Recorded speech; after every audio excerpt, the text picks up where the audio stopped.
Stardate 95.801. The Starship Enterprise has entered the Pilar solar system, a warm, comfortable realm with 12 planets revolving around a medium-sized yellow sun.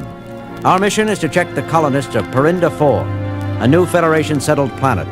According to Starbase's last report, the world is one of the richest, lushest, most peaceful settlements in the known universe. Mr. Spock, what's wrong? What is going on? A Code 1 distress signal from the garden planet of Perinda 4, Captain. According to my sensors and calculations, they are on a collision course with an entire fleet of space debris. What? Meteors, Captain. A whole pack of them, all heading for the capital colony of Perinda City. Mr. Sulu, please phase out the alarm signal. Mr. Spock, is this a natural occurrence? Perinda 4 lies just inside an unusually busy space debris zone.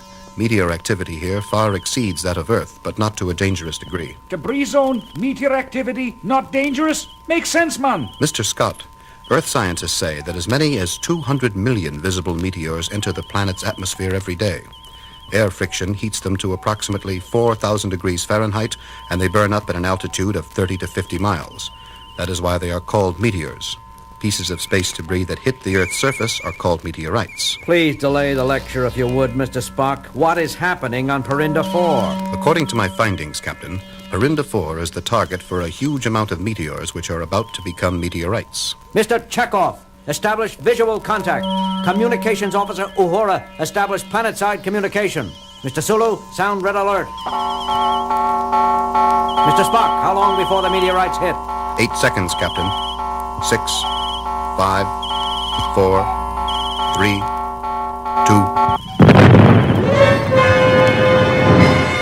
The Enterprise crew watch in numb horror as the capital city is devastated on their view screens. The huge hunks of space rock grew so hot they glow with a brilliant white and orange light before smashing into the tiny buildings on the planet, sending sweeping clouds of debris flying everywhere. The pounding deadly rain continued for 30 frightening seconds, then ceased as quickly as it had started. But Perinda City was no more. Enterprise? Starship Enterprise, please come in. This is Perinda City calling. Enterprise, please. The meteors nearly destroyed the planet's communication antenna. I'm losing the signal. Perinda 4, this is James T. Kirk of the Starship Enterprise. Are you all right? What happened? Where are you? Madman. Threat. Destroyed the city in underground shell. Please help us. Great danger. I'm sorry, Captain. I could not maintain the communications link. It's all right, Lieutenant Uhura. Mr. Spock, those meteorites have destroyed a city it took honest, hard-working Federation colonists years to build. I can understand the great loss, Captain, but there is no need to generate unnecessary emotion. The question is, what do we do about it now? What we do, Mr. Spock, is proceed with caution. The message said something about a madman and a threat. Captain, you can't mean to say we're just going to sit here and do nothing? Indeed not, Engineer. But it will do no one any good to rush off into a possible trap. Scotty, you monitor us with the Enterprise's sensors. Sulu, Chekhov, keep the phaser banks and photon torpedoes armed and ready. Uhura, you lock the ship's beams with my communicator. Mr. Spock, you come with me to the transporter room. We're beaming down to Perinda 4. The sight that assailed Captain Kirk's eyes when he and his first mate materialized on the planet filled his heart with sorrow. The once proud, once beautiful capital city lay about their feet in dust and rubble. Even as they watched the mournful winds creating dark piles of dirt everywhere, the dazed Perinda populace started stumbling out of their underground shelters. Jim, thank heaven you're here. Tulin Yorker. How did this happen? As Federation-appointed governor of the settlement, I knew there would be troubles, but not this. Try to keep your emotions in check, Governor Yorker. Do you know why these exceptionally large meteorites struck so exactly? A madman threatened us with complete destruction unless we evacuated this planet. But that's absurd. How could anything, let alone one man, control a massive group of meteors and cause them to strike at one place at one time? I don't know, I tell you. All I know is that starting just a few weeks ago, we received the first of many threats over our communicators. Threats to leave this planet forever or die. I don't like it. The captain and Mr. Spock on the planet alone. It could mean trouble. I'll tell you that, Doctor. Now, don't worry, Scotty. Our phasers are locked on target. The transporter room is tracking their every move, and Lieutenant Uhura is in constant communications. Aye, I know all that, Doctor, but it doesn't set my mind at ease. Lieutenant Uhura, any message yet? There is a signal coming in, Mr. Scott. The captain? No, sir. As amazing as this may seem, the signal is coming from the middle of a meteor swarm outside the planet's atmosphere. But that can't be. Rocks can't talk. I'm sorry, Mr. Scott, but that is what my readings say. Establish contact, Lieutenant. Let's see what this rock has to say. And leave your orbit around Perinda 4 or risk total destruction. I will not warn you again. This is not a joke. You must leave this area of space and never come back, or else you will all be dashed into a million pieces. You hear me? This is your only warning. Leave or die. Dr. McCoy, quickly, take the command chair. Lieutenant Uhura, pinpoint the source of this message. Scotty, where are you going? My good doctor, I do believe we stumbled on the true cause of the Perinda 4 attack. If we can just trace the signal, we'll know where to find the men responsible for all the destruction. But, Mr. Scott, my equipment is not sophisticated enough to trace the cause. Aye, I know, woman, but I know where there's some equipment that is. Where, Scotty? Where? In my engineering room, Doctor. I'm going there as fast as the ship's elevator can take me. Sit tight, my fellows. I'm going to find out who's behind this meteor attack.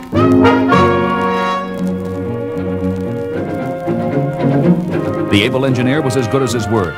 Within minutes of entering his incredibly complex engineering section, filled with the most advanced machinery the universe had ever seen, the madman's signal was traced.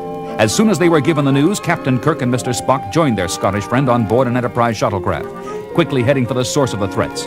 Their destination, a huge meteor in the center of the huge meteor swarm just outside Perinda 4's atmosphere. You mean to say that a maniac has been able to guide swarms of meteors like trained pets, and he lives on a meteor himself? Not on a meteor, Captain. In a meteor. Aye, Captain. I discovered that the signal came from under this gigantic meteor surface. He must have hollowed it out somehow and set up an orbit in Homestead. Orbiting? Yes, Captain. Meteors, as you know, travel in circular orbits around a sun like planets do. To make them leave their path would take incredible power. Scotty, could you tell if there is any advanced machinery inside the meteor along with this madman? Ah, no, Captain. The meteors are made up of many minerals mixed with iron, copper, and sulfur. I couldn't tell what was inside the meteor and what was just rock. Very well, Mr. Scott, but please pay a little more attention to the shuttle's flying controls. One mistake and we will be smashed into dust. Now, don't you go worrying, Mr. Spock. I was flying these little darlings when you were but a wee lad. No meteor will ever get the best of Montgomery, Scott. Once more, the noble engineer proved more than able. In moments, the trio found themselves safely landed on the surface of the hollow meteor. But just as they were about to put on spacesuits to investigate the airless globe, a soft but sinister voice came over their communicators. Welcome to Terranius, gentlemen. Welcome to my planet.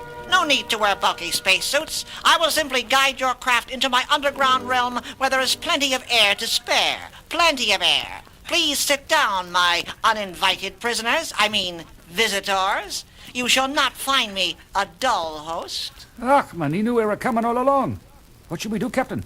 Take it easy, Scotty. There's nothing to do. We'll see what this man has on his mind. But remember, the Enterprise's weaponry is trained on this meteor. One false move and we can blow it into eternity. Somehow, Captain, that does not make me feel safe. After all, we too are on this meteor.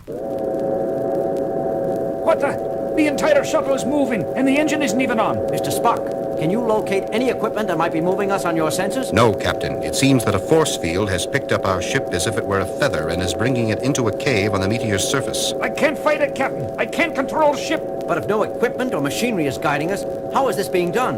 What force could control a Federation shuttle as if it were a toy? I am that force, Captain Kirk. I can read your minds. I can control your puny ship. I can do anything. Prepare to meet your destiny, gentlemen.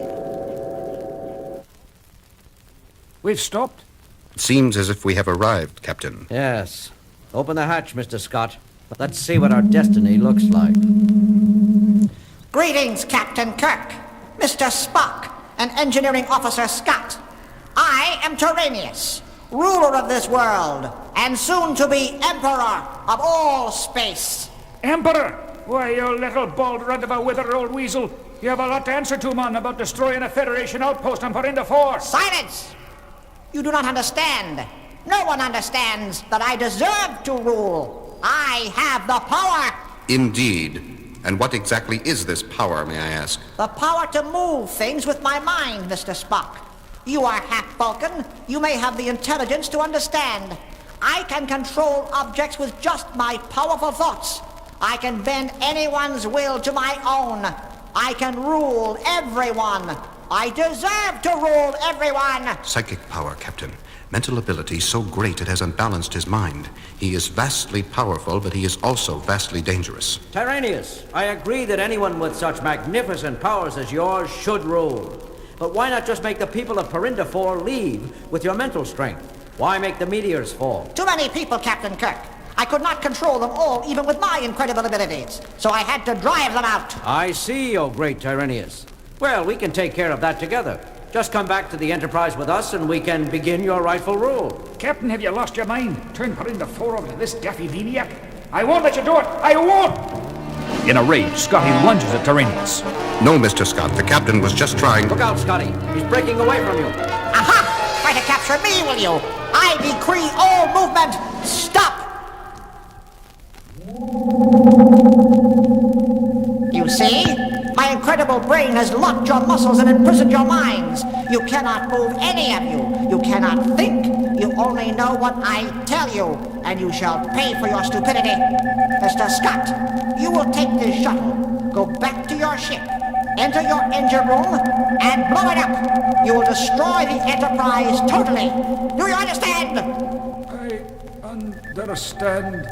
Go then!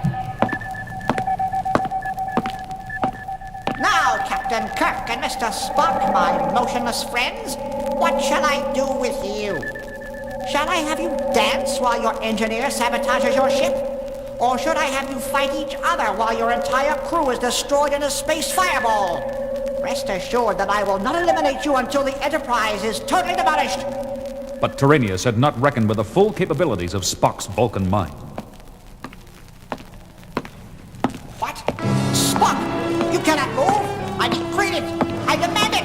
Keep away from me! Keep away! Ah! Spock, what happened? I have Tyrannus in a Vulcan mind lock, Captain. While you know I have used it many times before to read minds, I can also adapt it to lock minds. Thank the stars for your Vulcan abilities, Spock. This is no time for emotional outbursts, if I may say so.